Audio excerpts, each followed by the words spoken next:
Good morning and thank you very much for joining us. I am Yori Folarin, but alongside Asukwo James. Good morning, Yori. Good morning. You've been away for a while. As I was saying on your behalf, it must be if you're a politician, I'll say urgent matters of state or a minister. But these were This is the urgent matters of the the job. editorial room Urgent matters of the newsroom. of the newsroom. So great to have you back. Tomorrow is going to be the day 100 that we've been grappling with COVID-19, and so today we'll look at it. We've been having some commentaries. First of all, government has relaxed restrictions, but not everybody is as happy as they could be. But what are the figures?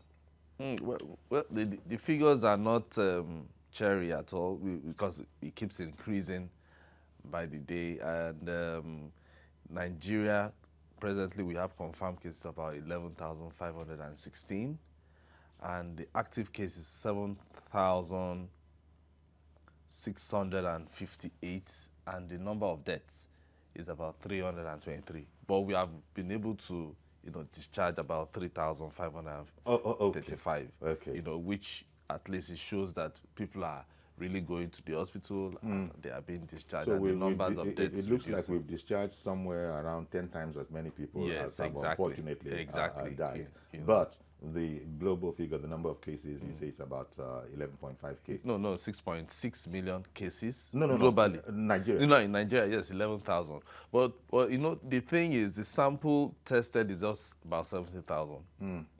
So it's only when we test more that is when we can know if the figures will be higher than this. And this is a global problem as well. But you were saying that globally the figure is much more depressing. Yeah, 6.6 million, and the number of deaths is about 391,000.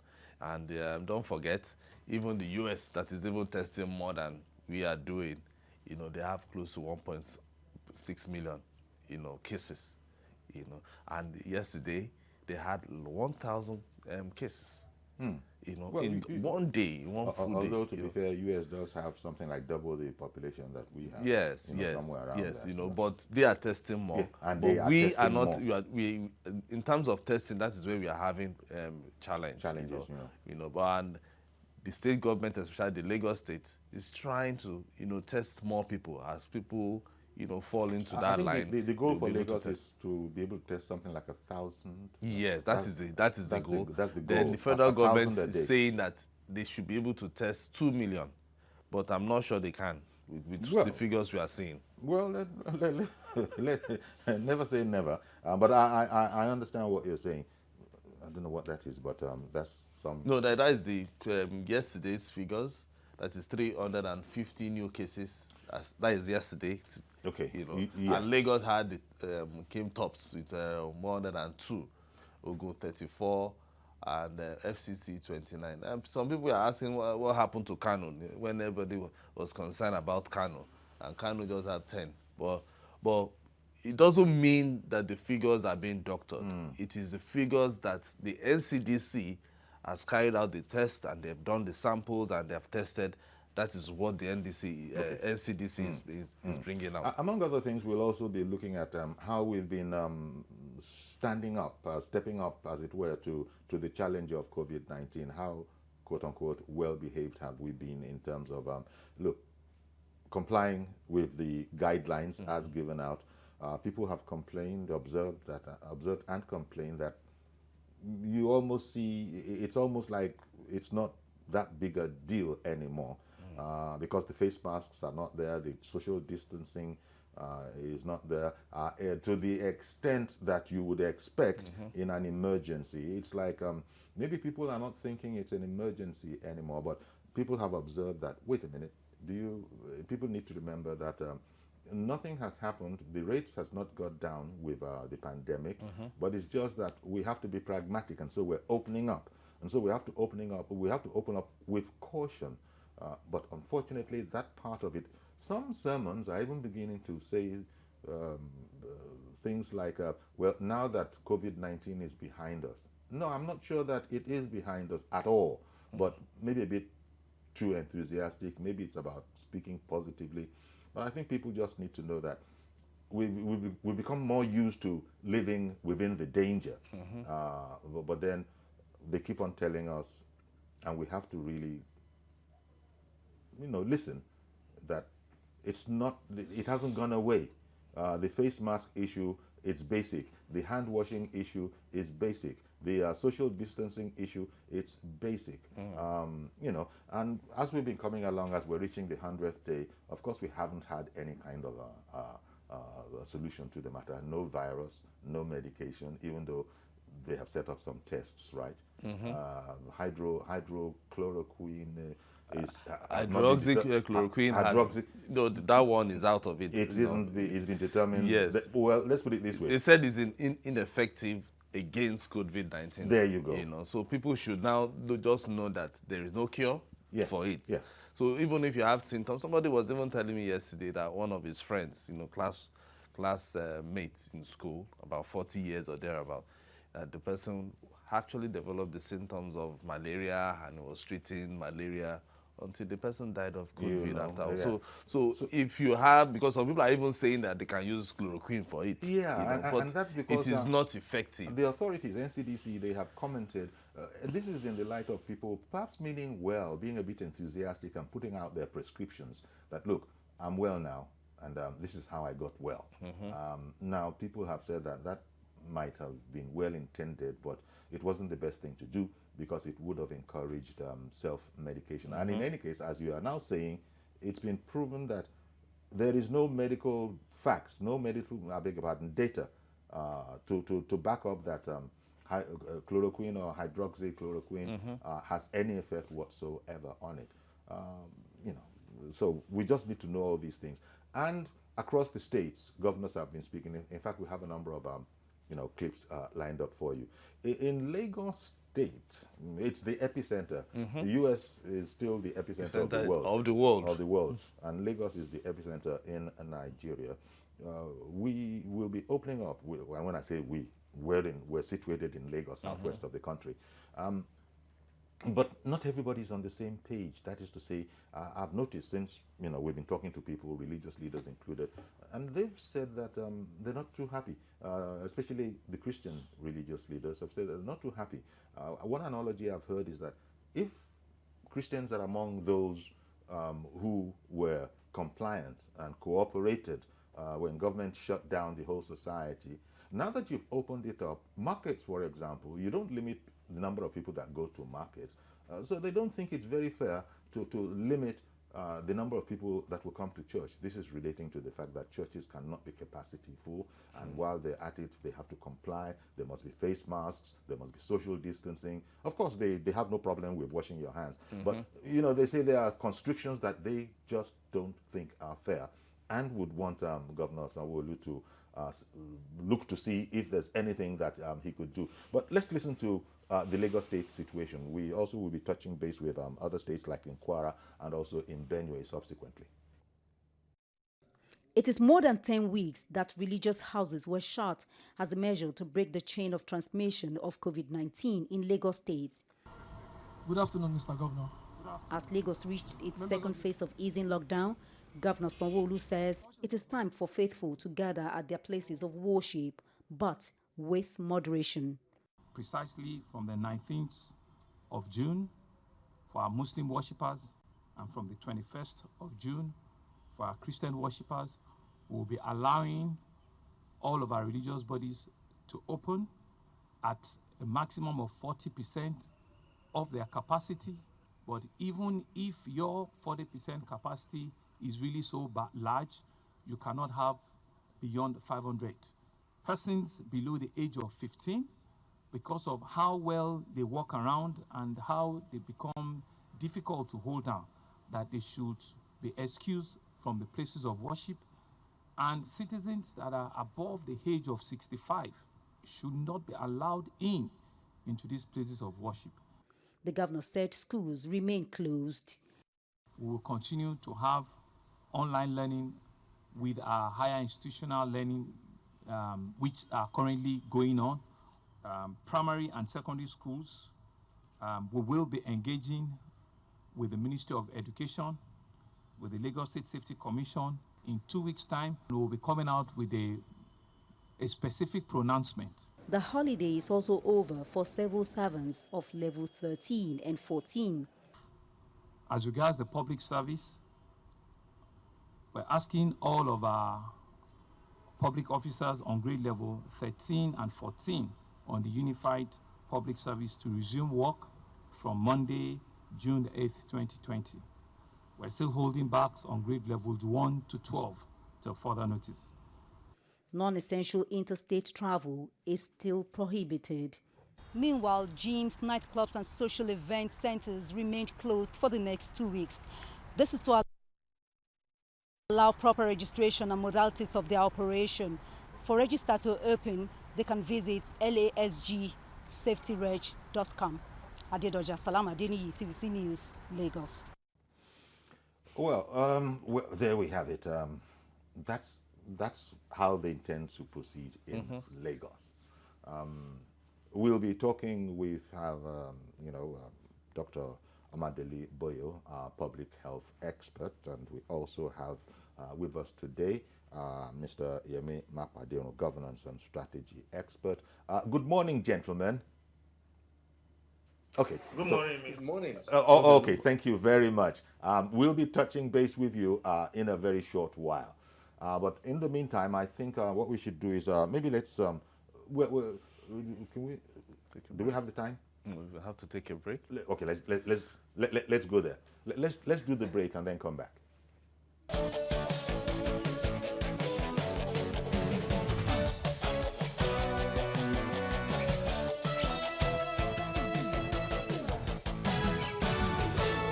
Welcome back, and as I said, we got Mr. Mapadeonu and Dr. Amadeli Boyo. Let me come to you, Dr. Boyo. You heard the governor's speech. We're talking about the Lagos State governor in this instance, and well, now that we're going to be opening up, I was saying that some Christian leaders have actually said that they would have wanted a bit more. They appreciate, I imagine, the fact that we're opening up, but they don't think we're opening up enough, and they made the analogy, in one case at least, I think that was the Catholic Archbishop of Lagos, he made the analogy of why, if people go to the market, if people really fully appreciate the religious aspect, that is the psychological, the spiritual, and other benefits, then maybe they would have seen their way to doing it differently. As it is, government is saying that, the governor was saying that, how many, did he put a figure on it? 500? No, 40% capacity. 40% capacity, no matter how big your church is. Yes. 40% capacity. So, but he was saying the maximum should be 500. So it means if you have 1,000 worshippers, you should be looking between 400 to 500. Okay. So, Dr. Boyo, that's no doubt because of safety, right? The less people, the less the chance of transmitting an infection. Yes, it's not just safety alone. I see a situation where the government is once again doing what is called political expediency. For instance, now, the decision to open markets without not allowing churches to open. Churches are complaining because you're opening the market. Because to them it makes no sense, because markets are not like malls in America or Europe. Markets you have thousands of people and they don't maintain physical distancing, and wash your hands and your mask. So markets are open and lots of things happen there. So people just wonder why you will allow Mile 12, for instance, to open and tell the church where people are neatly dressed, they can wash their hands and they can be organized not to be more than 40%. Now, I agree with the government. People should not be too many in an enclosed place like a church. But you gave room for them to ask for more because you allowed markets open. And you allowed markets to open because political expediency, socio-economic impact, I understand. So we need to balance these things very well. Our markets, as they are already a bomb waiting to explode. But I want to ask a question. Have you noticed that in the last few weeks, Lagosians are behaving as if COVID-19 has gone? Each time this lockdown is eased, the impression being given is like not much has ended. People are on the streets like after this war. So I saw many people yesterday without masks on the road. What's happening now? This this easing on lockdown appears to be indicating a kind of do whatever you like. So we need to be very careful about that. So going back to your question, it is the churches have a right to ask for more because the way the government has maneuvered it appears as if it's bent towards a political expediency than the science. The science tell you that it's not yet time to allow people to congregate more than 30 or 40. But if you say 400 people should be together in one place, if you have 6 feet apart for 400 people, you are talking about a stadium. Yeah. It's not possible for 400 people to be together in one place and maintain physical distancing. Churches are places of social interaction, handshakes, giving of offering, giving of testimony, using the same microphones, coming out. So both of them, the churches and the markets are exposed to the same thing. Okay. So I know why the government is supporting the market because of the economic impact. Yes. Okay, you can say that, but Mr. Makwaderu, if you, I hope we're connected. Mr. Makwaderu. Well, I've noticed, and from speaking with these religious leaders, as far as the Muslims are concerned, they seem to be pretty down with it. If you, I beg your pardon, let me sort of rephrase that properly. They seem to be understanding and in agreement. I hope I didn't make it worse, but you get what I mean. I have not had any blowback in terms of when I speak with people. For instance, the objection that has been made from the Christian fold, I haven't heard that same objection from the Muslim fold. They have said that they're entirely down with, in fact, they say that they themselves are stricter among themselves than government is, you know. So why do you think there's this difference? Because they're both powerful religious houses. You know, what do you think is going on there? Well, really, I won't want to dwell so much about, you know, the comparison between the responses of religious leaders on the different divides. But you will agree with me that historically, and when you look at antecedents, it does appear, especially in the South here, that the Christian congregation, Christian leaders appear to be a little bit more activism driven, not in a negative sense, you know, than their counterparts. Having said that, I think we all need to take responsibility. I don't believe that any religious leader is interested in duly exposing their members to untoward danger. But we can do that inadvertently. The moment we begin to make comparison about religious gatherings and markets. I mean, there are certain differences which are profound, but which may not necessarily explain the unguided and unmanaged, unorganized mode of buying and selling in our markets. Like Dr. Popo said, in Europe, in North America, markets are properly defined or defined. So you go into malls to make purchases. You don't have a buyer. I mean, you don't have a seller standing behind every article. I mean, all the articles are arranged on the shelf. The only point where you have contact with officials will be when you are at the paying till and possibly, you know, at the door.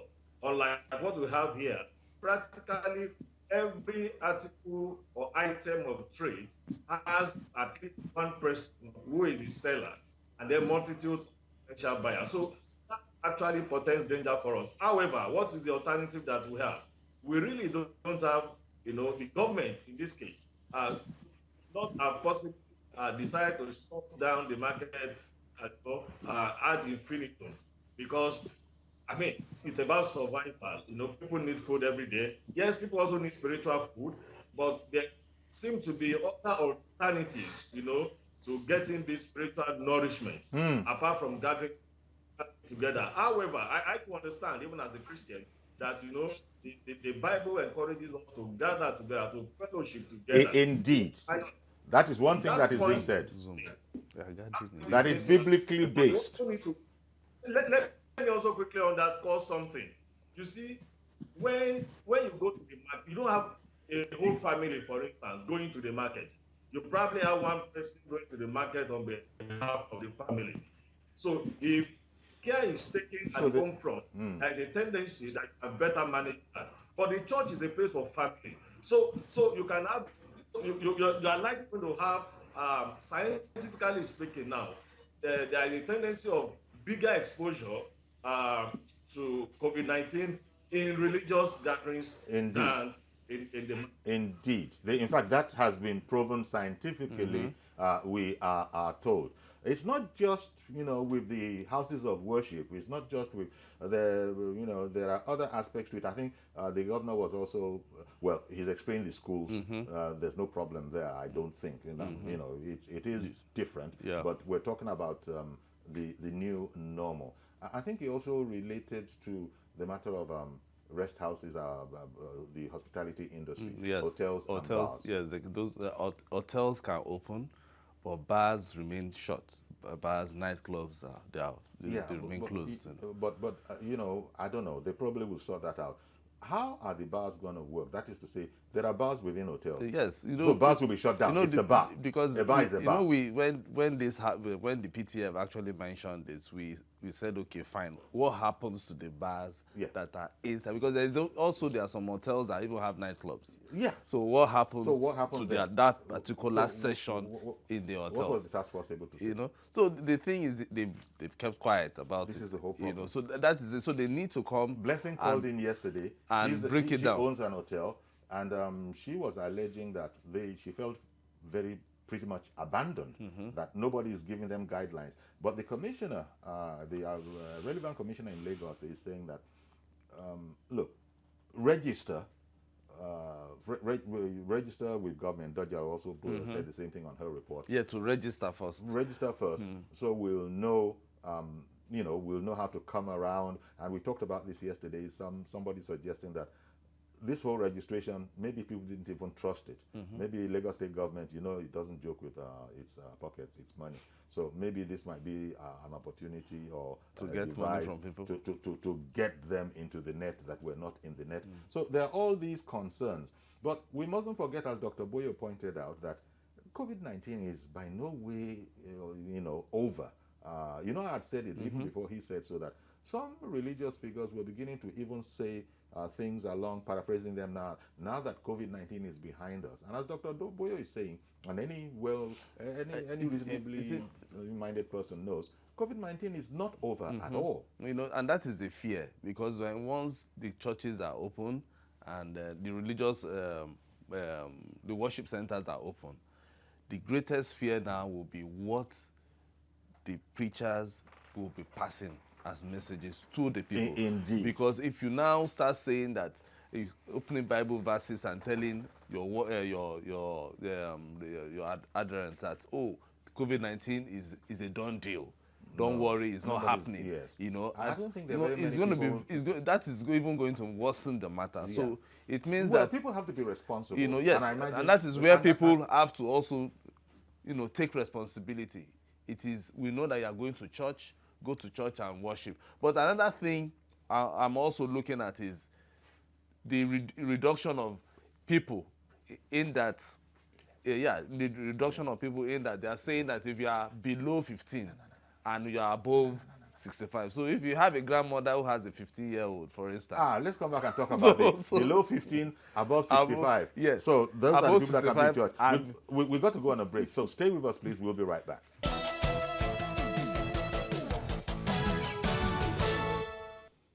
Okay, welcome back. And let's take the other package that we said we had. We have a couple more. Let's take the package. First of all, before even going there, by and large, one of the things we'll come back and talk about, Lagos State, the guideline is below 15, above 65, please stay away from mosques and churches. So the population now is going to be between 15 and 65. Exactly. Okay, let's go on to Kwara, see what they say. Short for more than 3 months. Now, life is about coming back to the worship centers. But some conditions would have to be fulfilled before they are reopened on Friday. Worship centers shall be organized by the respective head of the congregation in such a way that one attendant is at least 1 meter away from the next. Each worship center shall make provision for hand washing and hand sanitizers and infrared thermometer. Wearing of face mask shall be mandatory for all worshippers. Children and persons about 65 years with underlying ailments are to stay away from worship centers. Muslim women are to stay away from mosques, while men must perform ablution from home. Government also wants that the concession for churches and mosques to reopen does not mean that the state has flattened the curve of transmission of COVID-19 pandemic. Government demand full compliance with all the protocols, as failure to do so is a huge drain on public resources. The leadership of religious communities agreed that any worship center that violates this provision will be shut down and leadership strictly held accountable. In the meantime, the Presidential Joint Technical Task Team on Emergency Response to COVID-19 in Kwara State has visited the Kwara-Oyo and Kwara-Niger State boundaries to further sensitize security operatives at the border posts on the need to ensure strict enforcement of interstate lockdown. And when they realize that they can't pass through these points, they have created several other illegal routes, which we have discovered. Many of them we have blocked. As we discover them, we are blocking them. If you talk to the DP of this place, he will tell you how often they discover new routes, almost every time. Once they block one, the motorists will go and create another one somewhere else. The Kwara State government is also seeking the continued cooperation of religious leaders to further enlighten their followers about the coronavirus pandemic. In this regard, each worship center is expected to dedicate a few minutes before prayers to educate attendants about the pandemic. Ibrahim Alige, TVC News, Ilorin. Okay, thanks to Ibrahim there. So there you are. You heard Lagos, you now heard it in Kwara. So as I was saying, Lagos, the guideline is the worshippers now will be between the ages of 15 and 65. Now in Kwara, the guideline there is worshippers are between 15 and 65, but with 65 if you have health underlying if you don't have underlying health conditions. So they've added that. So up to 65 too. In fact, it probably goes for everybody. That 15 to 65 without underlying health conditions. Lagos didn't bother to put that in.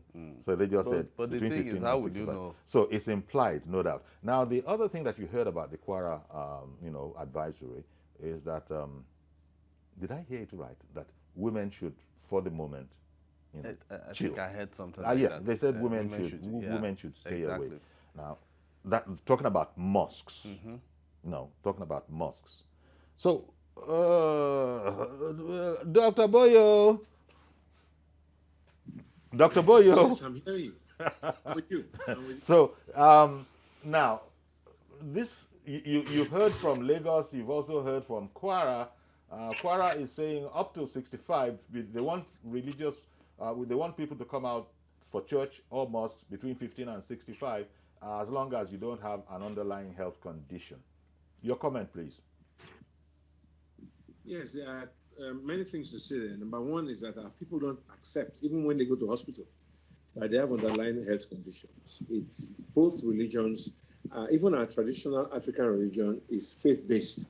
Udaro, see you tomorrow morning. That means you will not die overnight. We have a lot of things that we say that make us know that African traditional religion, Islam and Christianity have one thing in common. They are very, very positive.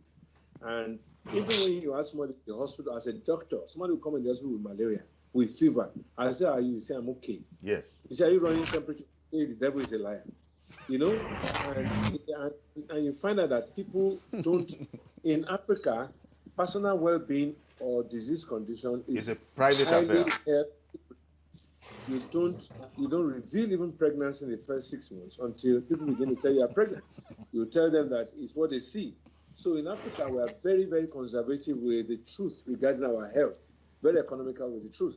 So yeah, but we're going to have to cut through that. We're going to have to cut through that because if we were to continue, as you know, Doctor, you know, I think people will be able to refer to the biblical aspects that, let's say, let the weak say they are strong and that kind of a thing. But here we're dealing with medical science. Yes, well, yes, and that's what I'm coming to now. That's what I'm coming to now. That even in Africa, the mortality and morbidity rate shows that life expectancy is really 52 and 48 for men, 52 for women. So anybody above 50 in Africa is a survivor. That's the beginning. And from the age of 40 in Africa, you begin to have challenges with your health. Now, if you look at the demographics of this situation, there are more men than women COVID-19 positive. And then those that are of significantly affected age group is the age group of the 30s, 31 to 40. 31 to 40 makes up 24%, and that's the highest age group of the most affected age group, 31 to 40. Now, we are now saying people of 65 should not come. So I don't collect from 31 to 40, maybe. But the truth of the matter is this, that we need to begin to take statistics seriously. Number of people we have and number of people that are, if you look at the last reports, they say the last 24 hours, there was no positive case reported in the whole nation. Do you know why? No testing is being done. As of today, as of yesterday, June 4th, only 73,064 samples have been tested in the whole of Nigeria. 73,064 as at June 4th. And this thing started April, May, March, late. Look at only 73,000. Yeah. So we're not testing, we're now living in denial. We don't know maybe have this condition. Okay. Some other countries in Africa Okay. are testing 10,000 a day. We have done 73,064 as at June 4th. And that has made nonsense of the epidemiology. Okay. Because once there's no testing, our positives are false because we don't have the correct number of tested. In Lagos, imagine, for instance, now, how many people have been tested? There are samples waiting to be tested in Lagos. I've been waiting to test my nurses for the last 1 week. So you don't have testing going on because the samples are many, but the reagents had to come by. Exactly. Able to test you explained this to us. Exactly. You explained this to us before. Mr. Makwadero, then you could see that in Kwara, they seem to be sharing. Well, I imagine it also it's a given in Lagos as well, where the deputy governor in Kwara was saying that, look, these are the conditions, and the heads are going to be taken. Will have to be responsible. You know, for whatever happens if they do not comply. But the strategic thing about this is that it's not as if governments are coming up with these conditions on their own. As was the case in Lagos that we know of, they actually met with all these heads and got their agreement, their buy-in, before announcing that this is how we shall resume. Oh yes. And you see, I do not envy those who are in government and have to take, some very difficult decisions. When you look at the pronouncements or the protocol that the government has laid out, both at the federal and state levels, and you compare them, the statistics which Dr. Boyo just reeled out, it will appear on the surface of it that those protocols and decisions, at least a good chunk of them, were not well thought out. Let's take, for example, the issue of ban for those who can go to places of worship. It is not consistent with the actual confirmed cases, the demographics of actual confirmed cases. However, that may also mean that these are a group of people that are less mobile and are not likely, though they are more prone to being infected, but because they are less mobile, they are not being infected. And so, when you now expose them and they gather along with the high-risk age band, there is a tendency that will begin to witness a high mortality rate. Okay. For now, the mortality rate that we have globally is about 5%, globally speaking. In Nigeria, globally, it's about 4%. But in a lot of states in Nigeria, it hovers between 7 and 12%. And so in some places, we have very high mortality rates, like in rivers, like in Yobe. You know, when you look at those who are confirmed and those who have died, you discover that you have on the average about 10 in a cluster of about 7 or 8 states. But in certain other states, it's as low as 2%. Okay, let me Globally interrupt speaking, you. I beg your Nigeria pardon, Yemi. Let me interrupt you for a moment. Forgive me for doing so. Because I want to also play the clip we have from Benue State. We just heard that in Kwara State, for some reason, women are to stay away.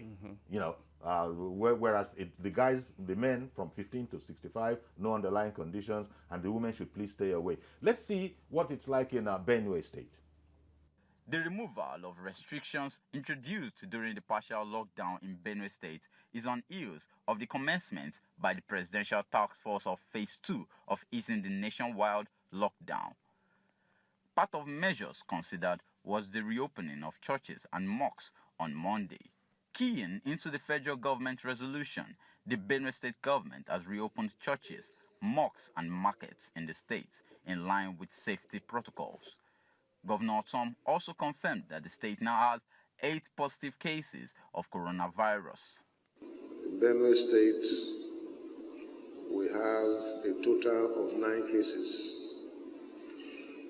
but 4 have been discharged. Am I right? 4 have been discharged.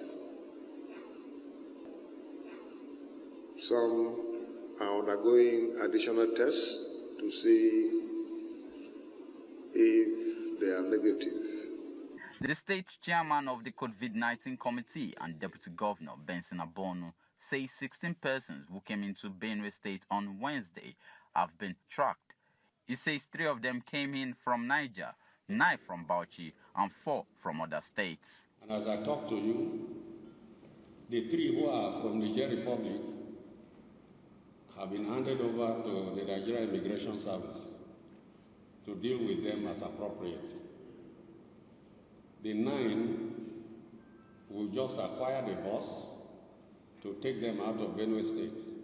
The committee has taken delivery of over 50 trucks of palliative items donated by individuals and corporate bodies for distribution to the less privileged in the state. Mayowa Okwato, TVC News, Makurdi. Okay, just a couple of things to clear up there. Whereas Mayowa said Niger, and that would mean states to us, actually the deputy governor said it was Niger Republic. Niger Republic. They're both spelled the same way, but you know. And then the governor was talking about 9 as of when that recording was being made. But it's 13 Azuko was telling me here that we've arrived at 13. 13, yes. Okay, they didn't go into operational guidelines, you know. So we have the lie of the ground. Why we're also opening up the phones so that people can join in the conversation. It's interesting, as I was saying. In Kwara State, for some reason, the women should stay away. I was gonna maybe I should ask Dr. Boyo, what is there a medical reason for this? Are women more susceptible to infection than men, or is it the other way around? I'm just trying to make sense out of the what is it now? The guideline from Kwara that men 16 to 65 would be allowed, but women should stay away. Yes, I can't really say what information they have, except we talk directly to them. Yeah. Women are treated more with pregnancy, more with being vulnerable. Okay. And then they have they may want to come with their children. Breastfeeding mothers want to come with their babies to church because they are breastfeeding. They have no creche to drop the child in, so they bring the child to the main auditorium, and then the babies, you know. So most women, like in the Christian faith, for instance, you can come to church about 6 weeks after delivery. That's like a month, 2 months or 3 months after delivery to church. Okay. And women will come with their breastfeeding babies, their toddlers, and things like that. Whereas if you tell men only to come, I'm not supporting it. We're just thinking. I just wanted to know what could possibly be the reasoning behind it. I understand that this is not your personal opinion, but permit me, Dr. Boyo. Let me take a call that's coming from Mazi Okoroafo. Good morning, Mazi. Good morning, Mr. Yori. Good morning, Mr. Yeah. Good morning, Mr. Yes, sir. You see, when we talk about this management of COVID-19, the pandemic, there are three things we have to look into this. One, the level of illiteracy in our country, and the level of awareness programs and the level of enlightenment programs. These three key things.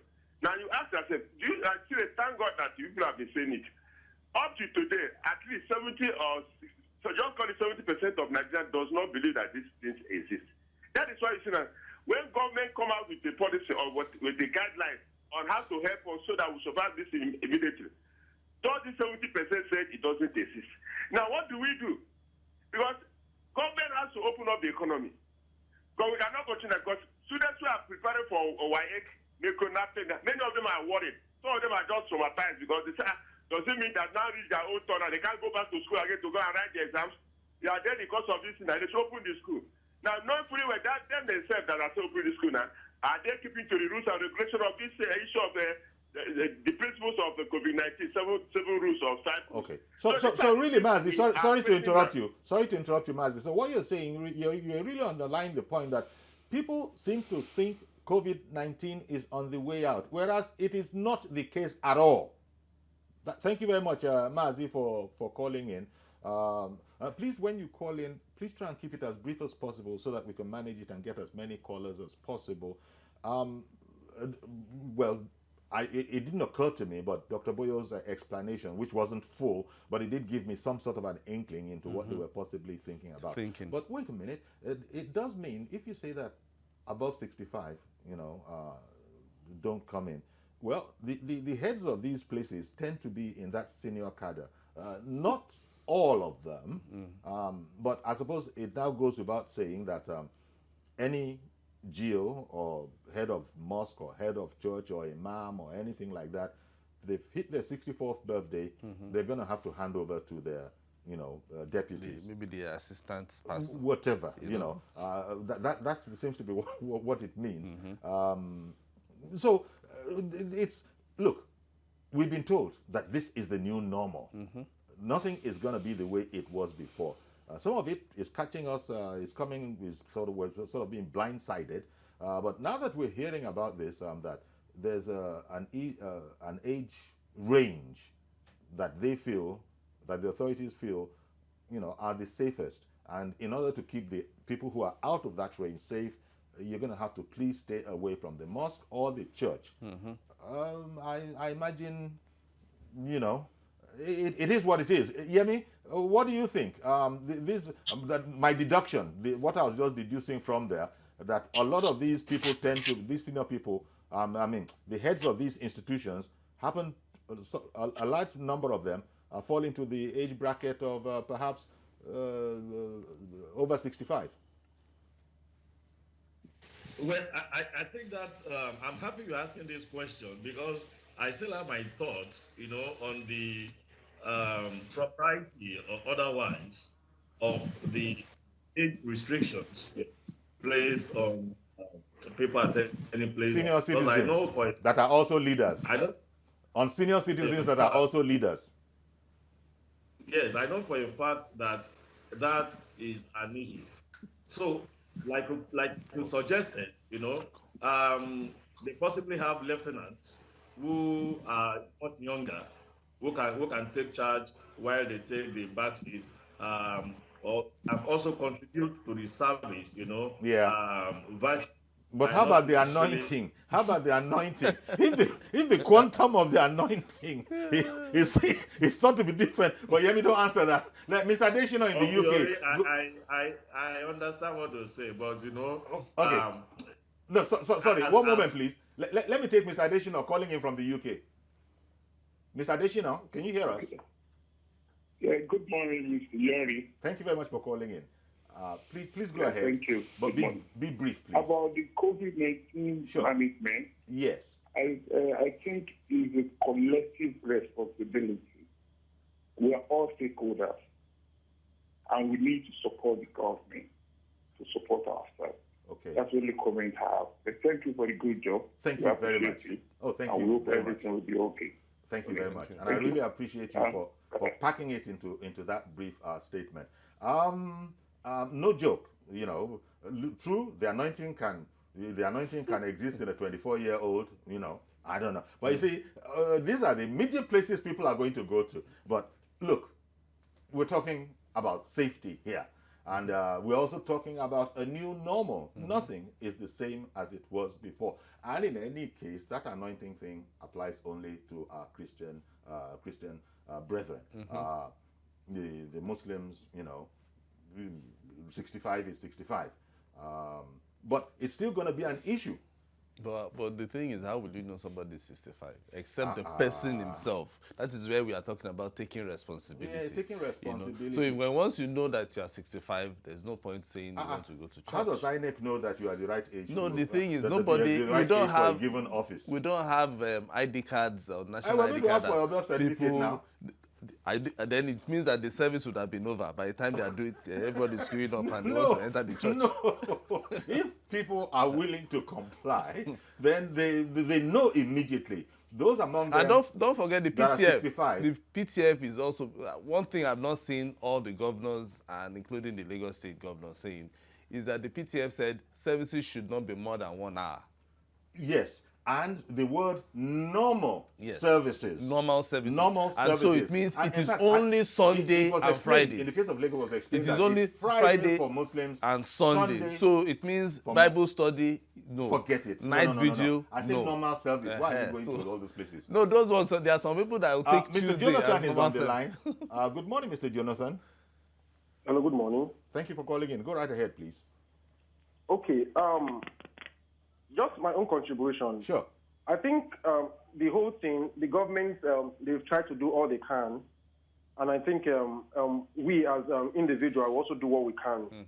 But I want to go back to the basics, which the government, the people, the citizens, they don't really have that much belief in the government. They all feel that whatever the government is doing, they are politicizing it.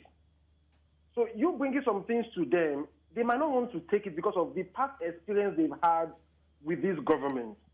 Now look at other countries in the world. When a government asks them to do something, they go ahead to do it.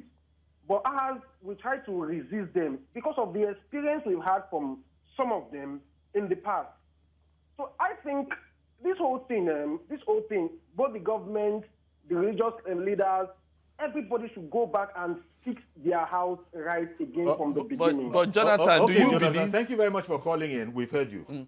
No, the thing is, you know, we need to help ourselves. No, I was just going to, I was going to go to Asuko. We need to help ourselves. On the contrary from what Mr. Jonathan was saying, I was going to say that it's freedom of speech. Look, government has put out the provisions. It's freedom of speech. So that's why people can still express their opinions. But we're still going to go back to where we were because, as I said, government got the buy-in of these people before coming out with these guidelines. The fact that people are speaking, we would congratulate ourselves for democracy. It's freedom of speech. People can still express themselves. But you will still have to comply because it's not done for government. Mr. Additional was saying, not Mr. Additional, was that Mr. Additional? No, Mr. Jonathan was saying, and Mr. Additional had said before him that, look, it's all our responsibility. We've all got to work for each other. Government at the end of the day is not working for government. It's working for the society. But I've heard from the church, well, specifically I've heard from there was the reverend that we had yesterday, I think. I forget, his name eludes me now. And before that time, we had another reverend. They had said that, look, they are very, very knowledgeable in how they go about their materials, their matter. And so maybe there's some of that pushback. But express yourself by all means. But the provisions are the provisions. So we've run out of time completely. One, thank you for tuning in, and also to all those who called in. And especially, we've run out of time. Special thanks to Dr. Amadeli Boyo and Mr. Yemi Makwadiro. Thank you very much, gentlemen, and also thank you to those who called in. Join us on Monday for a fresh edition. On behalf of Asuko James, I am Yori Folaren saying, please stay safe, and see you on Monday.